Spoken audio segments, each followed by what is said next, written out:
Baik, bismillahirrahmanirrahim. Assalamualaikum warahmatullahi wabarakatuh. Perkenalkan, nama saya Adal Al-Murad, stampuk F1G1 20 32. Baik, di sini kita akan menjelaskan sebuah kunci sukses proyek. Manajemen integrasi proyek yang baik.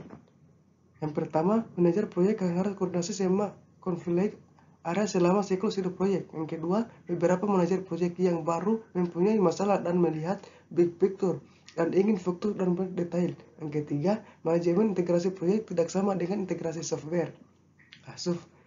Proses manajemen integrasi proyek. Yang pertama, membuat proyek karakter bekerja sama dengan stakeholder untuk membuat dokumen yang scan formal memberikan kewenangan untuk menjalankan proyek. Yang kedua, membuat pernyataan awal tentang lingkup proyek. Bekerja sama dengan stakeholder, terutama user dari produk hasil proyek untuk mengembangkan lingkup proyek yang berkualitas tinggi dan membuat pernyataan awal tentang lingkup proyek. Yang ketiga, membuat rencana perencanaan proyek.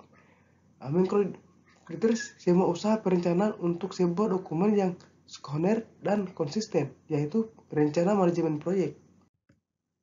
Proses manajemen integrasi proyek.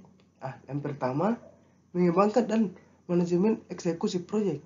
Menjalankan rencana manajemen proyek dengan melaksanakan aktivitas-aktivitas yang tercangkup di dalamnya. Kedua, monitor dan mengendalikan pekerjaan proyek. Memantau pekerjaan proyek untuk menjaga kinerja tetap pada tujuan proyek. Ketiga, melaksanakan kendali perusahaan integrasi, mengkoordinir perusahaan yang mempengaruhi hasilnya proyek dan aset-aset proses organisasional. Yang keempat, menutup proyek, mengakhiri semua proyek aktivitas penutup. Rencana strategis dan seleksi proyek. Yang pertama, rencana strategis mencangkup orientasi tujuan jangka panjang, memprediksi kecenderungan di masa depan, dan menyesuaikan kebutuhan akan produk-produk atau jasa baru. Dua, organisasi seringkali melaksanakan analisis SWOT. Yang ketiga, sebuah bagian dari rencana strategis organisasi. Mengidentifikasikan proyek-proyek potensial. Yang pertama, beberapa organisasi mengikuti proses perencanaan untuk memiliki atau menyeleksi proyek-proyek IT. Yang kedua adalah sangat penting untuk menyelesaikan proyek IT dengan strategi bisnis. Yang ketiga, penelitian menunjukkan bahwa dukungan terhadap tujuan bisnis yang nyata alasan utama yang dipakai untuk investasi dalam proyek IT.